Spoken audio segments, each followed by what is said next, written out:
That means it's time for a regular review of the latest business and management book titles. And as ever, to give us a rundown, I'm joined in studio by Alan Jordan, Sales Director of Bookbuzz. Alan, a very good book this morning. How will you measure your success? By Clayton Christensen.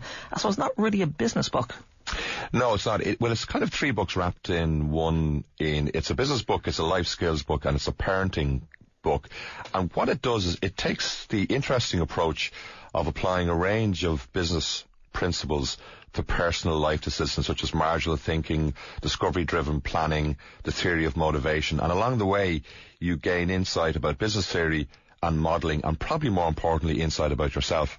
Yeah, I mean, the book has quite a lot to say about personal relationships, I suppose, between families and also with children as well.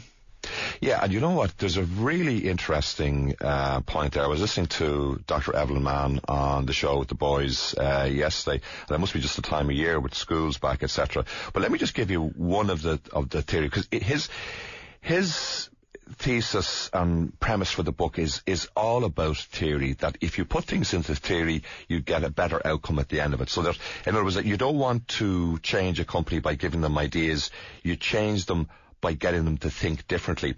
And remember, Clay Christensen would have had a number of books out, like The Innovator's Dilemma, we did The Innovator's DNA, and just the thinking behind those is quite interesting and informative.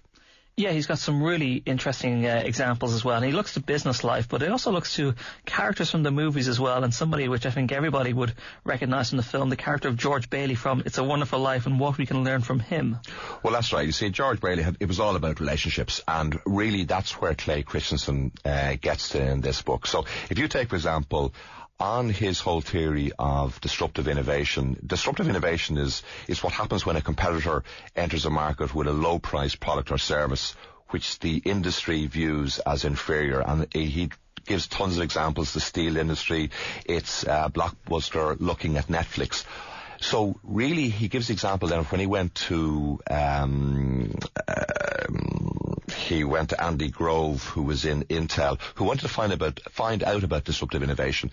And the short piece is that, look, and Andy Grove was very busy, said, look, what does this mean for Intel? Tell me what I need to do.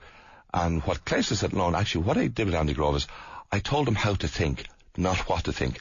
Now you spin that onto some of the cognitive behavior therapy that they're doing with children. There's an amazing study done by two people, and it talks about, unfortunately for you and Ian, myself, Ian, we're already lost because we've been in the bowl corner for too long, is in the first year of a child's life, the way you talk to them, the language that you use is critical. So they did a study, again, with kids for 2.5 years. I always imagine this laboratory of kids stuck in the glass thing looking at them, and it was the number of words that you use. So on average, some kids are only getting 1,500 words an hour, some up to 2,500 words, but the language that you use. So there's a difference between language dancing and business language. So if you're asking your kids too many questions or giving them directions, put your coat on, eat your dinner, instead of saying, what would you like to do? What colour coat would you like to wear? Which gets them to think. When they found these studies, their cognitive abilities just went through the roof. I want to have a look at a couple of details in this book, because some of it is, as you said, a lot of it relates to business strategy, personal strategy, relationships within families as well. But one of the things that just stood out for me is people look at success in my job. The opposite of job dissatisfaction isn't satisfaction, but rather an absence of job dissatisfaction. It's a theory that, perhaps people aren't happy in their jobs or aren't happy in their kind of working life.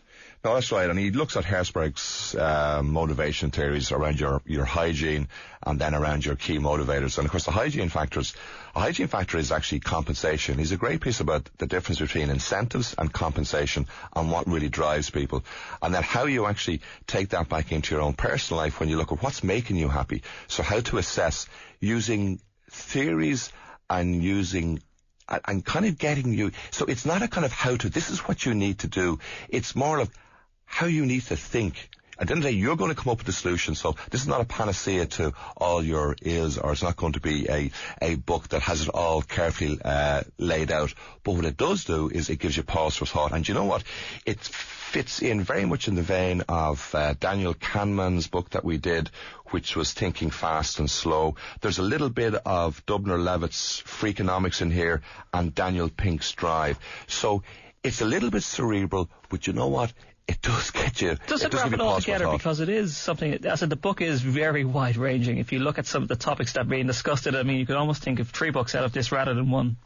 Yeah, and I think, you see, it really comes from Christian himself. He's a very religious guy. So what he's trying to do is he's trying to wrap up all the things he's done in his business life and to try and put it back in and say, well, how can you apply business theory to your personal lives? So from that point of view, you're going to pick up a lot of business theory and you're going to pick up a lot of ideas of what you might do in raising your children and having a more sustainable career. Okay, Alan, we'll leave it there. How will you measure your life? By Clayton Christensen. As I said, a very wide range of books, some interesting theories. Don't know whether he wraps them all together as well as Alan put them there. Alan, thank you very much for coming in. Up next, we'll have